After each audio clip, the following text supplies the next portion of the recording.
दोस्तों आज की वीडियो में जो मैं बात करने वाला हूं वो बात करने वाला हूं कि अगर आपको आईपीओ में अलॉटमेंट नहीं मिलता है और आप चाहते हैं कि जहां पे स्टॉक लिस्टिंग होगी वहीं पे हमें मिल जाए आईपीओ, तो इसका प्री ऑर्डर हम कैसे लगाते हैं उसके बारे में बात करेंगे और कितने टाइम में आपको वहां से निकलना है। और ये स्विंग ट्रेडिंग का जो स्ट्रेटजी है बहुत ही इंपॉर्टेंट है और आप अगर इसको देखेंगे और इसको अप्लाई करेंगे तो आपका अच्छा प्रॉफिट बन सकता है। लेकिन ये जो वीडियो है ये ओनली लर्निंग पर्पस के लिए है, एजुकेशन पर्पस के लिए है।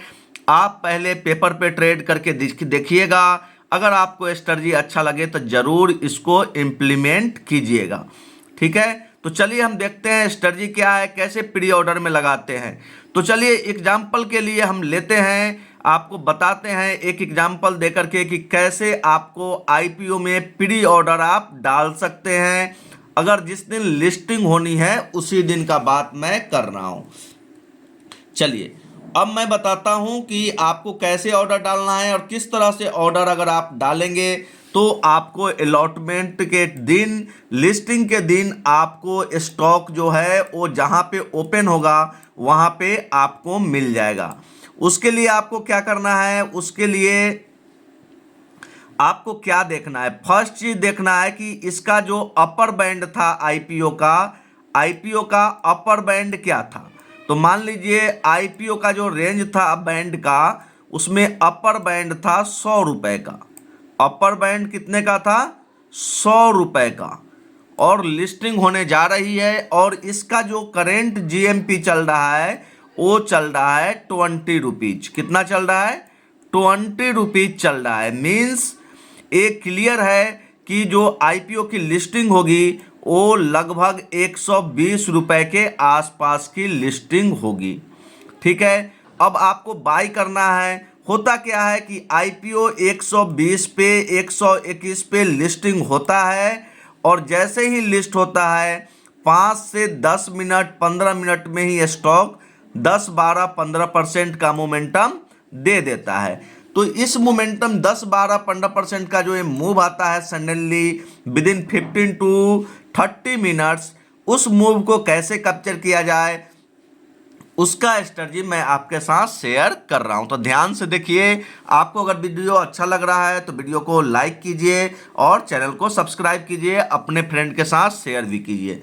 तो चलिए अब बताता हूं कि आपको पता चल गया कि अपर बैंड जो था स्टॉक का 100 रुपीज था और इसका जो करेंट जीएमपी था वो 20 रुपीज है।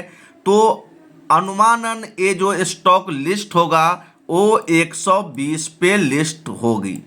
ठीक है, ये चीज तो कंफर्म हो गया कि 120 या 119 या 122, मतलब यही बिल्कुल 120 के आसपास ही लिस्टिंग होगी। ओपन जो होगा स्टॉक वो 120 के आसपास ही होगा। अब आपको क्या करना है, आपको 9 बजे से पहले, एक्चुअली 8:50 से पहले ही ऑर्डर डालना पड़ेगा। जिस दिन लिस्टिंग होनी है उस दिन का टाइम आप देख लीजिए, 8:50 से पहले आपको प्री ऑर्डर डालना है।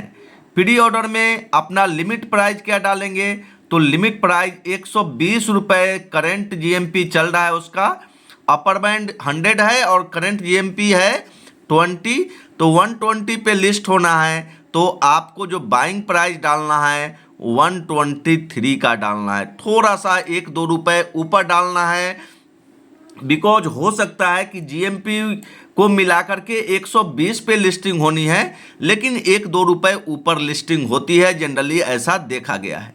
ठीक है, तो आपको जो ऑर्डर डालना है वो डालना है 123 पे।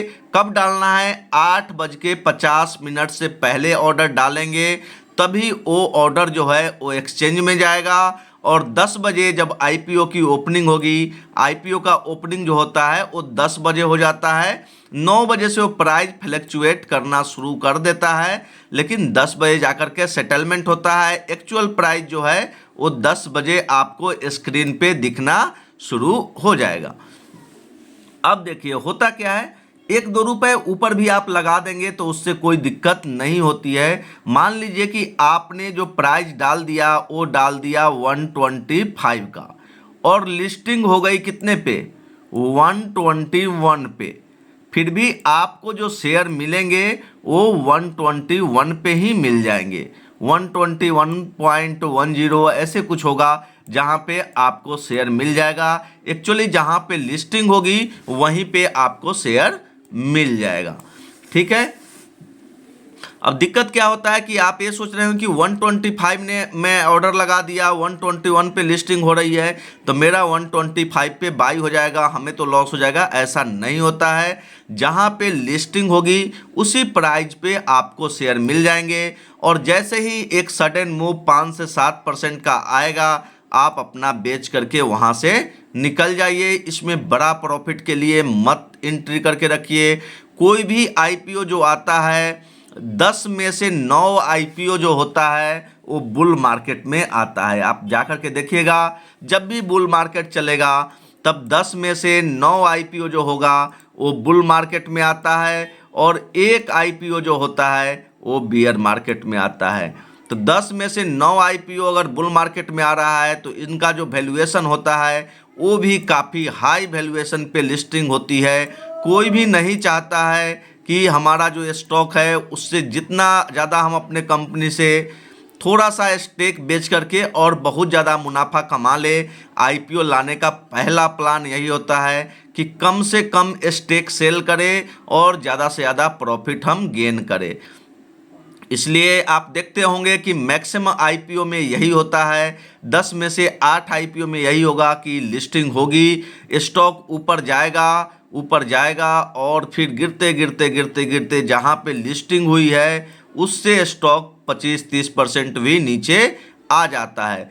अभी लाइव एग्जांपल अगर आप देखना चाहते हैं इसका तो आपको मैं वो भी दिखा देता हूं।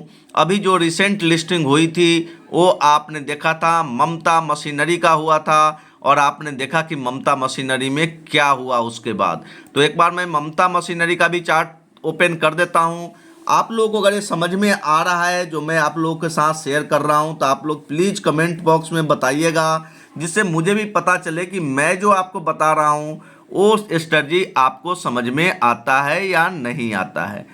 तो प्लीज़ आप लोगों से यही रिक्वेस्ट है कि आप लोग डालिएगा, तभी हमें समझ में आएगा। तो आप देखिए 5 मिनट का कैंडल स्टिक चार्ट लगा हुआ है ममता मशीनरी का। ये ऊपर गया है स्टॉक, ऊपर ही अपर सर्किट लगा रहा और फिर अब लोअर सर्किट लग गया। आज इसमें कुछ भी सेलिंग, केवल सेलिंग ही आपको दिख रही होगी। ये चार्ट देख रहे हैं, आपको अजीब तरह का यहाँ पे चार्ट देखने को स्क्रीन पे मिल रहा होगा। कुछ पता ही नहीं चल रहा होगा कि ये स्टॉक में हुआ क्या एक्चुअली।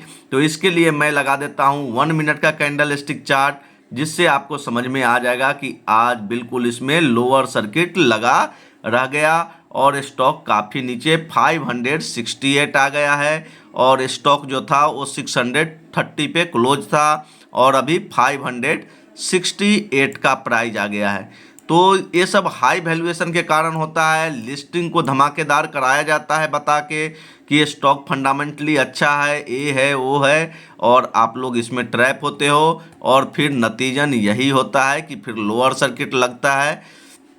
बाकी भी स्टॉक में आप देखेंगे, एक सनातन है उसका भी देख लेते हैं कि सनातन में क्या हुआ, तो वो भी हम डिस्कस कर लेते हैं। चलिए सनातन का चार्ट ओपन करते हैं।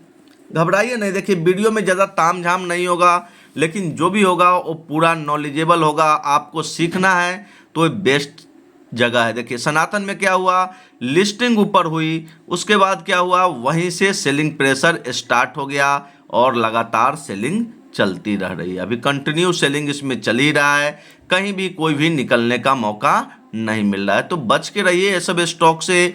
जब भी आईपीओ की लिस्टिंग होती है आपको अलॉटमेंट में मिलता है, जहां पे करेंट जीएमपी चल रहा है उससे 2-4 रुपए ऊपर का आप लगा दीजिए।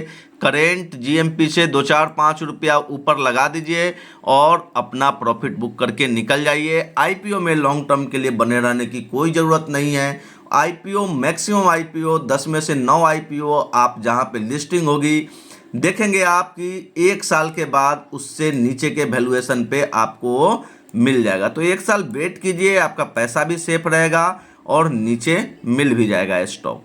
चलिए आज के लिए इतना ही। अगर आपको अच्छा लग रहा है तो आप कमेंट बॉक्स में ज़रूर लिखिएगा और इस तरह का अगर आप वीडियो चाहते हैं तो हमें आप कमेंट बॉक्स में बताइएगा, और भी कुछ छूट गया हो तो वो भी मैं आपके साथ शेयर करूंगा। थैंक